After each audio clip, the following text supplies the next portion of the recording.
Last class we have learned Joule-Thomson effect, where a gas is expanded adiabatically from a high pressure region to low pressure region. In the process, the gas undergone cooling. That means its temperature has fallen. And this is true for most gases except two gases, those are hydrogen and helium, if the Joule-Thomson experiment is carried out at normal temperature and pressures, basically ambient conditions. Now let's study about the Joule-Thomson effect and Joule-Thomson coefficient in a detailed manner, and we will explore how Joule-Thomson effect and Joule-Thomson coefficient uh,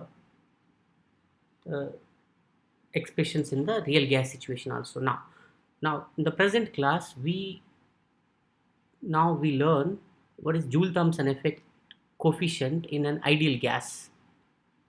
Okay, so Joule-Thomson effect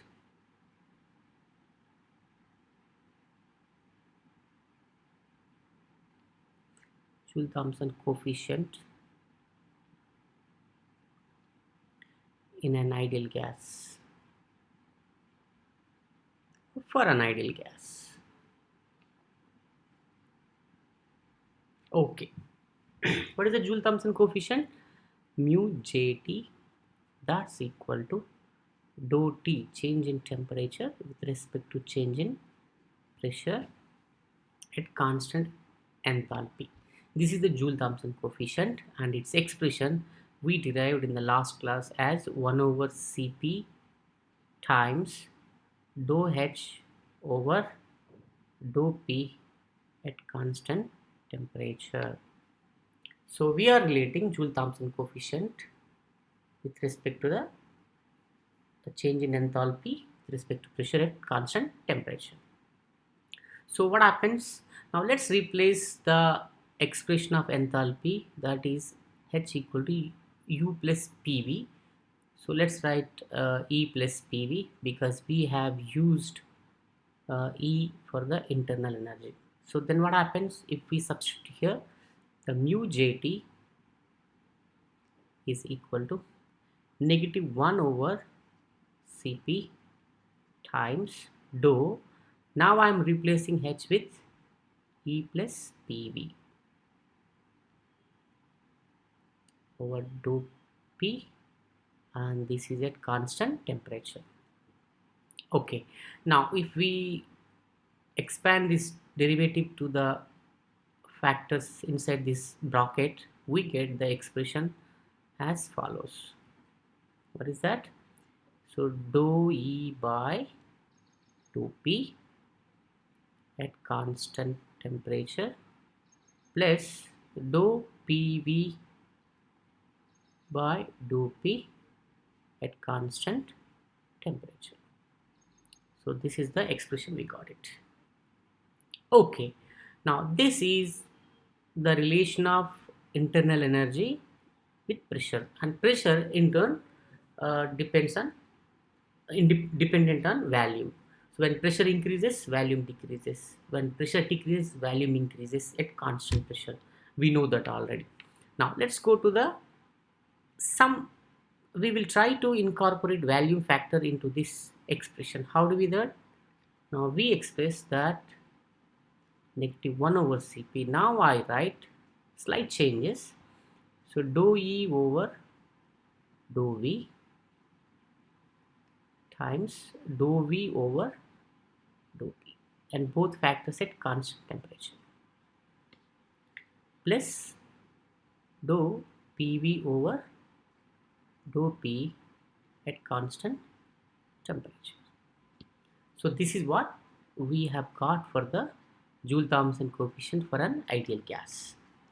Now this term dou E over dou V at constant temperature, or many books use U for the internal energy, dou U over dou V at constant temperature is actually 0 for an ideal gas.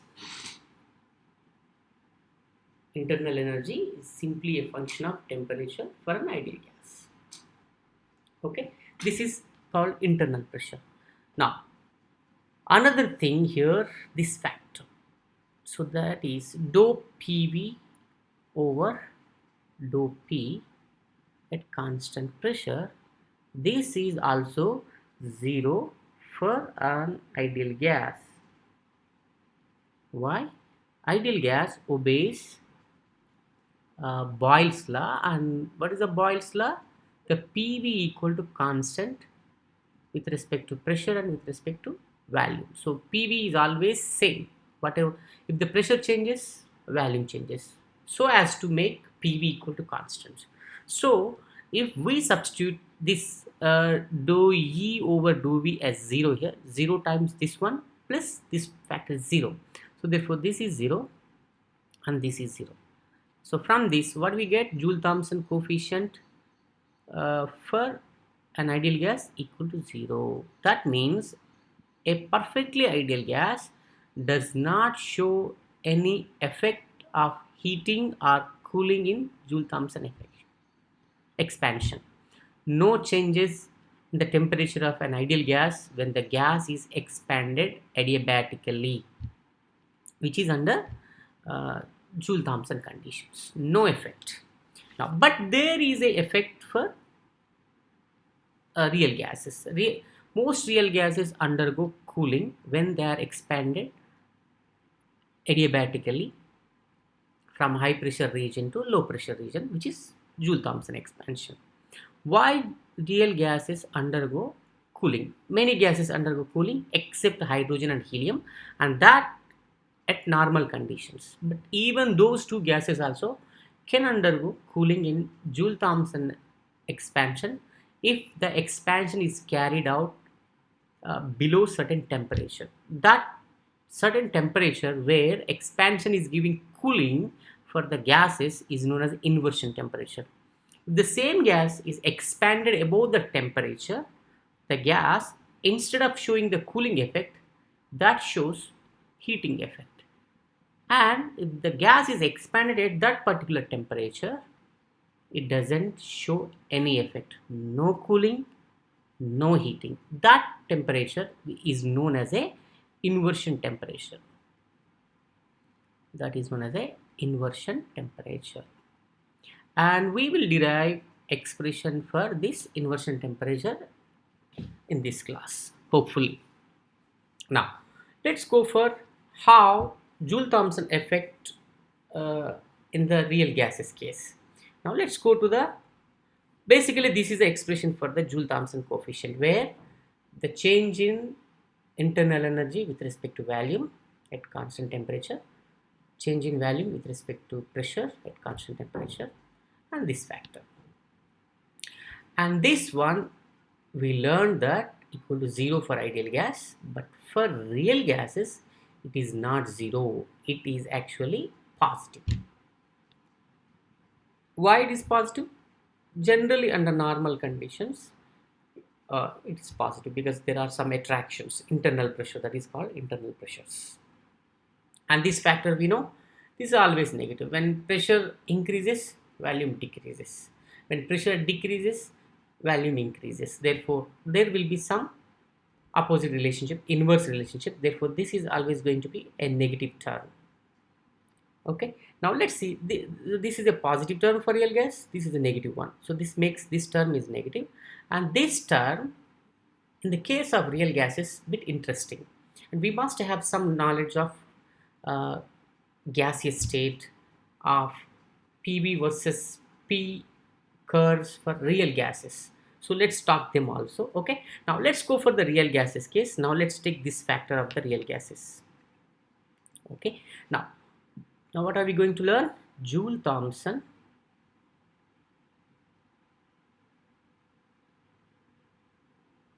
effect in real gases.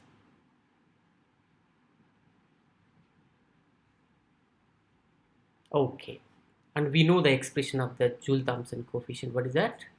Mu Jt is equal to negative 1 over Cp dou E over dou V at constant temperature times dou V over dou P at constant temperature plus dou PV over dou P at constant temperature. So this is expression. Now we discussed a while ago this factor equal to 0 for ideal gas, but for real gases dou E over dou V is not 0. In fact, it is positive. And why it is positive? Let's try to understand that in a uh, physical terms. We can't have it in a mathematical form, but let's try to apply our imagination and understanding to the gas particles, how they behave when the expansion is done. Suppose we have a real gas. So let's example, we have a real gas and we expanded that. We expanded, and where do we expanded? We expanded against vacuum. So that means literally there is no external pressure. The gas is expanding freely. Therefore, what we can say, very important factor, the work negative P external times delta V is 0. There is a volume change, but as there is no external pressure, therefore work done is literally 0. Work done is 0. No work done. That means no work done. No external work done. The gas is not doing any kind of work. But there is something happening. When the volume is little, the particles are closer to each other. When the gas is expanding, it takes huge volume, therefore the particles tend to separate from each other. So that means to separate the molecules from each other, there should be some kind of work done internally. So to separate the gas particles to overcome the intermolecular forces. So therefore, what is happening here? Some work is happening. So some work is happening in separating the molecules. In separating the molecules. Why? Because when expansion is happening, the molecules tend to move apart. So that means essentially there is a separation is happening. How separation is happening?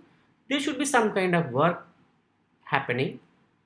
That work, where is that work going? There is no work happening outside.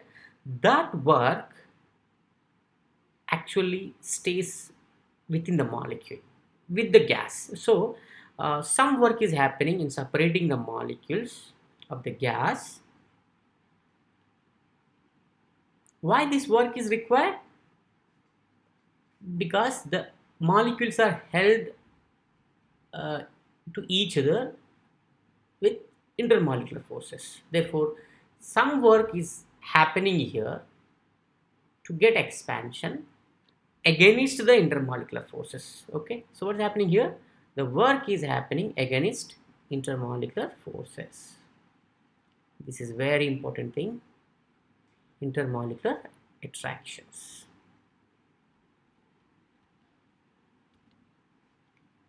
Because intermolecular attractions exist in real gases, which are absent in ideal gases.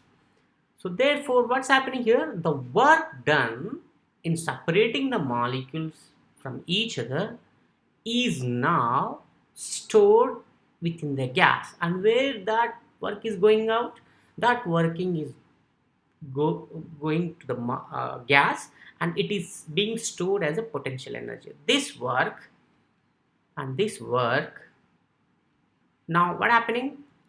Stored. Where does it stored? Stored as potential energy of the gas. So before the expansion also gas molecules have the potential energy, and because of this separation that is happening uh,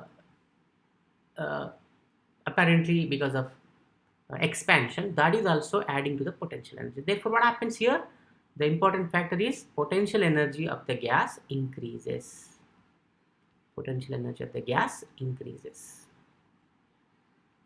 Okay, so potential is increasing. But how does the potential energy increase for a gas? So it's not taking anything from outside. Let's take gas is internally it is doing. forget about taking outside heat or something. If it is doing internal work, the internal work is done at the cost of its kinetic energy. This rise in potential energy is actually happening at the loss of kinetic energy. So this rise in potential energy is at the cost of kinetic energy. Therefore, what happens here? Basically, what happens? Kinetic energy of the gas decreases. Of the gas decreases. Therefore, temperature falls. Temperature falls. And this is not going to happen in the case of real gases. Why? In the real gases, there is no intermolecular forces among the molecules. Therefore, we don't require any kind of work happening inside to separate them. They separate on their own. Therefore, there is no drop in temperature when the gas is expanding adiabatically. So now, let's say, now we understand that there would be a fall in temperature if the gas is expanding. Okay. Now let's say if we want, if we look back the expression here, what is that? Now you see expansion is done at constant temperature. Now we are working on the Joule-Thomson coefficient. The expansion coefficient expression has constant temperature. So actually it is adiabatic process. Okay, temperature changes are happening, but the expansion expression is involving these constant temperature terms. So we will understand in a relation manner. Okay, now what's happening here? Let's say if this process is done at constant temperature process. So whatever the temperature drop happened, to maintain the same temperature, some amount of heat enters in and keeps the system temperature constant. Therefore, what is happening here? So literally here something is happening. So as we are maintaining, as temperature is constant, so what will happen? To maintain same temperature,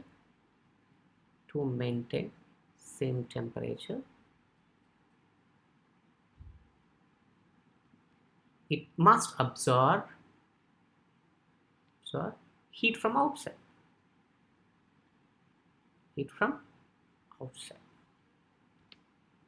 Because that first term in the Joule-Thomson coefficient. Therefore, its kinetic energy increased, there is a drop in, its potential energy increased, there is a drop in kinetic energy, and that drop is compensated by the absorption of heat from outside. Therefore, what happened? Overall, there is a rise in energy.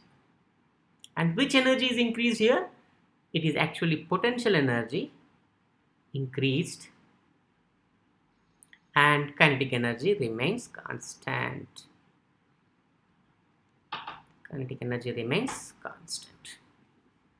So what is a constant temperature process? A constant temperature process is basically known as isothermal process. So that means in the isothermal expansion, there is a net increase in the energy of the gas. And basically which energy is that? Potential energy. So therefore we can say in an isothermal process,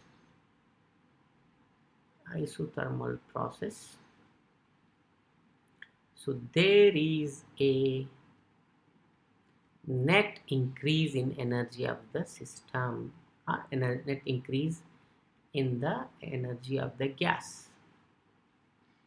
And which energy is that? Potential energy. So from this, what we can write? We can say that dou E over dou V at constant temperature is equal to positive for real gases.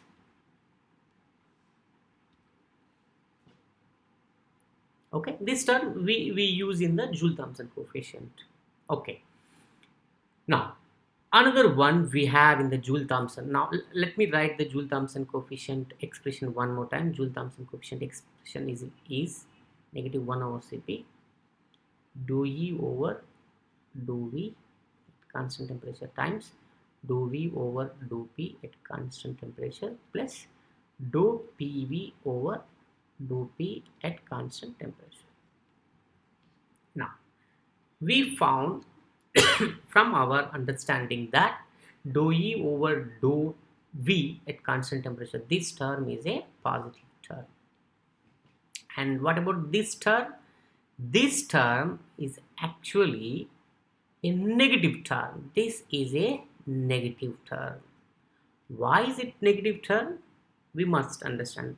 We know that pressure and volume are inversely related at constant pressure. Let's say when pressure increased, when delta P is positive, the final pressure is less than initial pressure, then final volume is smaller than the initial volume. Therefore, what is the delta V?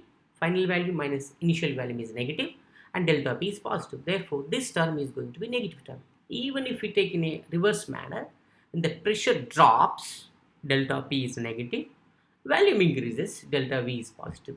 There also, that makes numerator positive, denominator negative. Overall, this term is going to be negative at any condition, at any state, uh, at a constant temperature. So therefore, this term, what is that? Dou V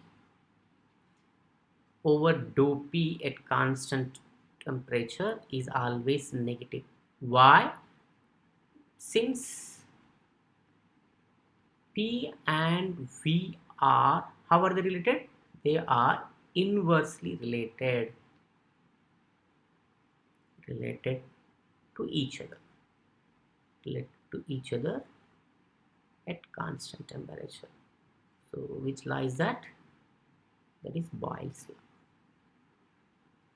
law. Okay. So therefore, this term overall, what is that? Dou E over dou V times dou V over dou P. Overall, this term, this is positive and this negative. Overall, this term is going to be a negative term.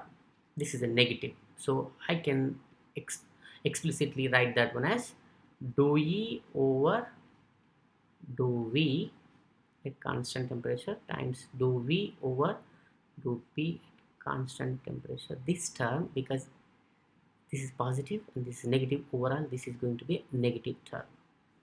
It's a negative term. So now we have another expression. What is that? Dou PV over dou T. And let's take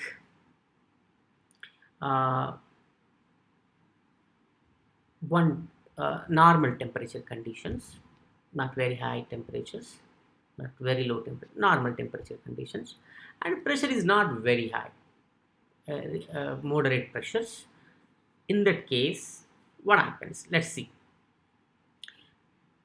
If we see the expression or the graphs of PV versus P for the most gases at a constant temperature, this is PV and this P, and this is for ideal gas behavior. And under normal temperature conditions, we are at normal temperature and pressure is not very high. So this is the region. Most gases, hydrogen and helium, this is helium and hydrogen, and most gases show behavior like this, So that means at this factor, in this region, this delta PV over dP is a negative term. So therefore, what we can write? This term now it's a negative term. This is a negative term overall, and this is another negative term. Both are negative terms. And now let's write the Joule-Thomson coefficient expansion, that is negative 1 over Cp that is dou E over dou V at constant temperature, dou V over dou P at constant temperature. This is going to be always negative term, plus we have another term dou PV over dou P at constant temperature. And this term, what is the condition we have used? That condition is normal temperature conditions and not very high pressures. We can say moderate pressure region, and this term is going to be negative term. But if the pressure is very high, things are going to be a bit different. This term is going to be positive term. Let's study that in the next topic.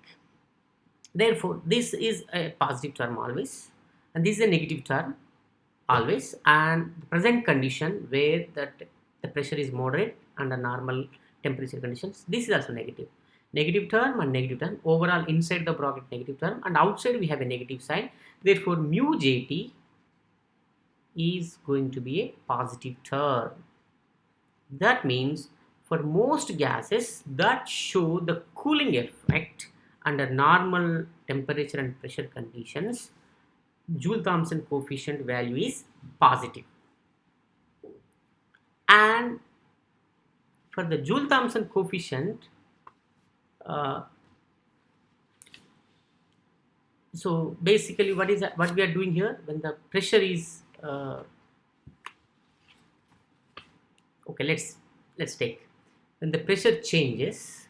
Okay, for example, for a cooling effect, what is the Joule-Thomson coefficient expression? That is dou T over dou P at constant enthalpy. Okay, let's say the pressure dropped, expansion happened, cooling happens. So that means temperature falls. In that case, delta T is negative. Therefore, Joule-Thomson coefficient is going to be a positive term.